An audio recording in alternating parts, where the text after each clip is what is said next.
ସକାଳର ଜଳଖିଆରେ ଆଜି ଆମର ଇଟିଲି ଛାଞ୍ଚରେ ଆମେ ତେଲ ଗ୍ରୀସ୍ କରିନେବା। ଆଗେ ଅଲଗା ଗୋଟେ ଗିନାରେ ତେଲ ନେଇଯାଇଥିଲି, ତ ସେ ଗିନାରୁ ଆଣିକି ତେଲ ଗ୍ରୀସ୍ କରିଦେଲି। ଏବେ ଆମେ ବ୍ୟାଟର ଦେଇଦେବା। ଏବେ ଆମେ ବ୍ୟାଟରକୁ ଫିଲ୍ କରିବା। ବ୍ୟାଟର ଏପଟ ସେପଟ ହେଇକି ରହିଯାଉଛି। ଚାମଚଟା ଟିକେ ଭଲ ଚାମଚ ଆଣିନି, ଗୋଲ ଚାମଚ ବାଲା ନେବେ। ଗୋଲ ଚାମଚ ବାଲା ନେଲେ ବ୍ୟାଟରଟା ଭଲସେ ତାର ଇଏରେ ରହିଯିବ ଛାଞ୍ଚରେ। ଏମିତି ଏପଟ ସେପଟ ହେଇଯିବ।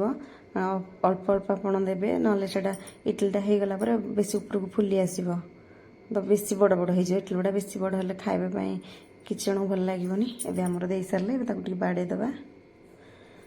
ବାଢ଼ି ସାରିଲା ପରେ ଆମେ ଏବେ ତାକୁ ଗୋଟେ ଛାଞ୍ଚ ରଖିଦେଇଥିଲେ, ଆଉ ଗୋଟେ ଛାଞ୍ଚ ଏବେ ଆମେ ଦେଇଦେବା। ତାପରେ ଆମର ଲିଡ୍ଟାକୁ ଦେଇଦେବା। ଆମର ଅଧଘଣ୍ଟେରେ ଆମର ହେଇଯିବ, ଅଧଘଣ୍ଟେ ଛାଡ଼ିଦେବେ। ଏବେ ଆମର ଇଟିଲି ହେଇଗଲାଣି, ଚେକ୍ କରିନେବା। ଏବେ ଆମେ ଗୋଟେ ଛୁରୀ ନେବା, ଛୁରୀରେ ଟିକେ ଡିପ୍ କରିକି ଦେଖିବା, ଯଦି ଲାଗୁଥିବ ତାହେଲେ ହେଇନଥିବ। ଏବେ ଆମର ଲାଗିନି, ହେଇଗଲାଣି। ଏବେ ଆମେ ଗ୍ୟାସ୍ଟାକୁ ବନ୍ଦ କରିଦେଲେ। ଆଉ ଗୋଟେ ପଟ ଚୁଲାରେ ଆମେ ଆଳୁ ମଟର ତରକାରୀ ପାଇଁ ଆଳୁ ମଟର ତରକାରୀ ତାକୁ ସିଟି ଦେଇଦେବା।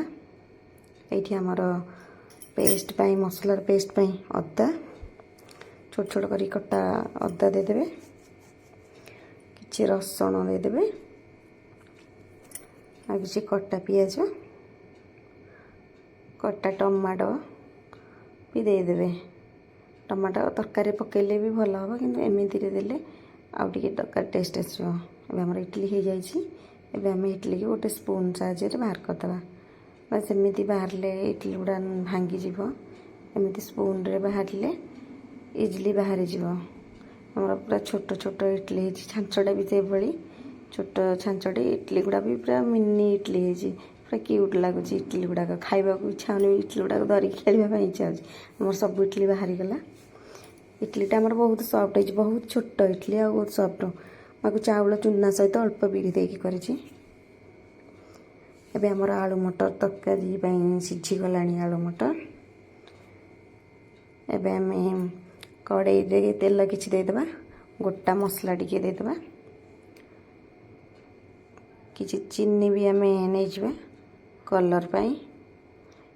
ଆପଣ ଅପସନାଲ୍ ଚିନି ବି ନେଇପାରନ୍ତି, ନ ନେଇ ବି ପାରନ୍ତି, କିନ୍ତୁ ମୁଁ ଏଠି ଚିନି ନେଉଛି କାହିଁକିନା ଛୋଟ ଛୁଆ ଅଛନ୍ତି ଘରେ। ବେଶୀ କଞ୍ଚା ଲଙ୍କା ବା ଲଙ୍କା ଗୁଣ୍ଡ ବେଶୀ ଦେବିନି। ଏତେ ଖରାରେ ବେଶୀ ଲଙ୍କା ଖାଇଲେ ବି, ଗୁଣ୍ଡ ଲଙ୍କା ଖାଇଲେ ବି ବେଶୀ ଗ୍ୟାସ୍। ମୁଁ ଆଗ ଲଙ୍କାଟା ପକାଇଦେଲି। ଲଙ୍କାଟା ଫୁଟିବ ଯଦି ଗୋଟା ଲଙ୍କା ପକାଇ, ମୁଁ ପିଆଜ ସହିତ ପକାଇଥାନ୍ତି, କିନ୍ତୁ ଆଗ ପକାଇଦେଲି।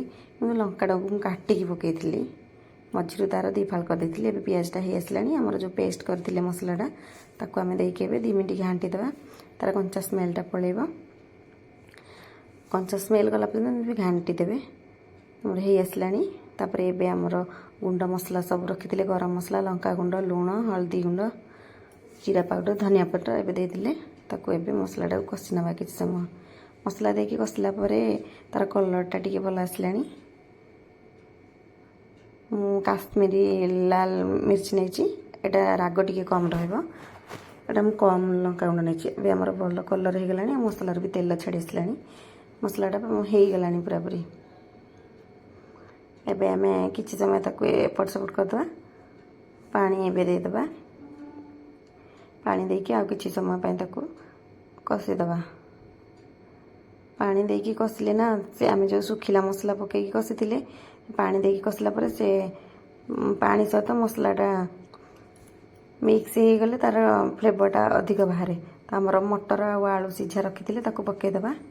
ଆଳୁ ଗୁଡ଼ା ମୁଁ ଏଠି ବଡ଼ ବଡ଼ କରିକି କାଟିକି ନେଇଥିଲି, କାହିଁକିନା ଆଳୁ ଗୁଡ଼ାକ ଆଳୁ ମଟର ତରକାରୀ ଟିକେ ବଡ଼ ବଡ଼ ଜଷ୍ଟ ରହିଲେ ପାଟିକି ଲାଗୁଥିବ, ହାତକୁ ବାଜୁଥିବ ଆଳୁ ଟିକେ ଭଲ ଲାଗିବ।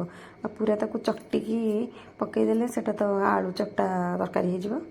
ଏମିତି ଟିକେ ଟିକେ ବଡ଼ ବଡ଼ ତରକାରୀ କରିବେ ଆଳୁ ତରକାରୀ ପାଇଁ, ତ ଭଲ ଲାଗିବ। ତ ମୁଁ ଏଇଠି ସୋଲାର ମଟର ନେଇଛି। ଆମର ଧଳା ମଟର ତ ସରିଯାଇଥିଲା, ମୁଁ ସୋଲାର ମଟର ନେଇଯାଇଛି। ଏମିତିରେ ବି ସୋଲାର ମଟର ଆମ ସମସ୍ତଙ୍କୁ ଭଲ ଲାଗେ। ମୁଁ ଏଟାକୁ କଷି ନେଇଥିଲି। ଏବେ ଆମର ଯେଉଁ ସିଝା ପାଣିଟାକୁ ଦେଇଦେବା। ମଟର ଆଳୁ ସିଝାର ପାଣିଟା ମୁଁ ରଖିଥିଲି, ମୁଁ ଭଲ ପାଣି ଦେଇଥିଲି। ତ ଏ ଆଳୁ ମଟର ସିଝା ପାଣିରେ ମୁଁ ଲୁଣ ବି ଦେଇ ଦେଇଥିଲି ଟିକେ ସିଝିବା ପାଇଁ। ତରକାରୀ ଦେଖିକି ଆପଣ ସ୍ୱାଦ ଅନୁସାରେ ଲୁଣ ପକାଇବେ। ଆମର ସେଇ ଯେଉଁ ଭାସୁଛି ବ୍ଲାକ୍ ବ୍ଲାକ୍ ଦେଖାଯାଉଛି ସେଇଟା ହେଉଛି ଆମର ଡାଲଚିନିଟା ଆଉ ଗୁଜୁରାତି। ଏବେ ଲିଡ୍ ଦେଇଦେଲେ ଏବେ ଆମର ହେଇଗଲାଣି ତରକାରୀଟା। କସ୍ତୁରୀ ମେଥି ଏବେ ଆମେ ଦେଇଦେଲେ। କସ୍ତୁରୀ ମେଥି ଦେଲେ ଫ୍ଲେଭରଟା ତାର ଟିକେ ଭଲ ଆସେ। ଧନିଆ ପତ୍ର ନଥିଲେ ବି ଚଳିବ, ଆପଣ କସ୍ତୁରୀ ମେଥି ବି ଆଡ଼୍ କରିକି କରିପାରିବେ। କସ୍ତୁରୀ ମେଥି ଦେଲେ ଆମର ବୁଟ ଡାଲି ତରକାରୀ ହେଉ ବା ଆମର ସୋଲା ତରକାରୀ ହେଉ ତାର ଫ୍ଲେଭରଟା ଭଲ ଆସେ। ଏବେ ଆମର ତରକାରୀ ରେଡ଼ି। କଲର୍ଟା ପୁରା ମସ୍ତ ଆସିଛି, ଦେଖାଯାଉଛି ନା ବହୁତ ସୁନ୍ଦର। ଏବେ ଆମର ବରା ପାଇଁ ମୁଁ ଏଠି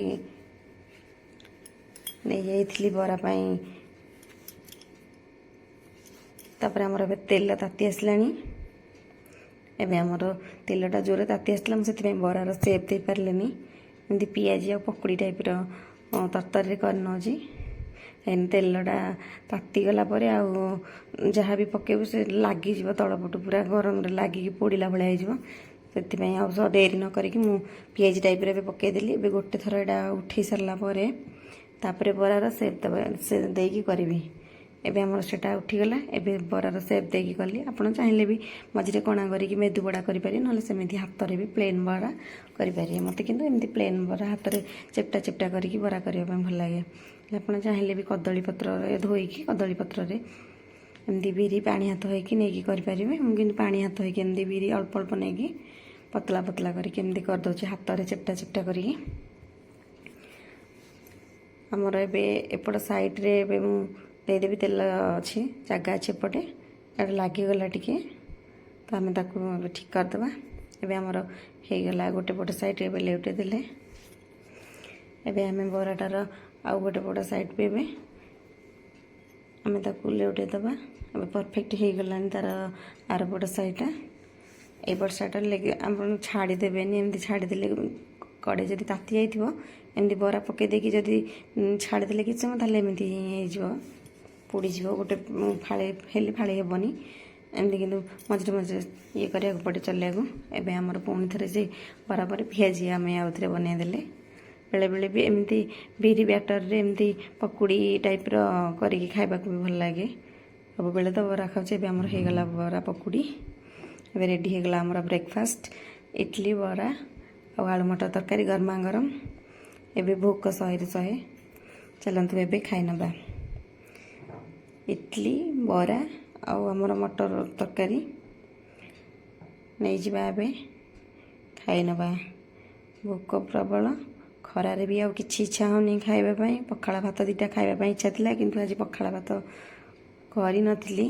ମୁଁ ଆଜି ବ୍ରେକଫାଷ୍ଟରେ ଆଜି ମଟର ଆଳୁ ତରକାରୀ ସହିତ ଇଟଲି ବରା, ଆଜି ସାଉଥ୍ ଇଣ୍ଡିଆନ୍ ଷ୍ଟାଇଲ୍ରେ ଆଜି ଗୋଟେ ଖାଇବା। ତରକାରୀଟା ତ ଭଲ ଦେଖାଯାଉଛି, ଖାଇଲା ପରେ ଦେଖିବେ ଟେଷ୍ଟଟା କେମିତି ଲାଗୁଛି। ଆପଣ ତ ଜାଣିପାରିବେନି ଟେଷ୍ଟଟା କେମିତି ଲାଗୁଛି, ମୁଁ କିନ୍ତୁ ଖାଇକି କହିଦେବି ଆଉ। ଆପଣ କିନ୍ତୁ କରିକି ଦେଖନ୍ତୁ, ଟେଷ୍ଟ ହିଁ ଲାଗିବ। ଆଉ ମୋର ଏ ଷ୍ଟାଇଲ୍ ସାଉଥ୍ ଇଣ୍ଡିଆ ଷ୍ଟାଇଲ୍ରେ ଟିଫିନ୍ କେମିତି ଲାଗିଲା ପ୍ଲିଜ୍ କମେଣ୍ଟ କରିକି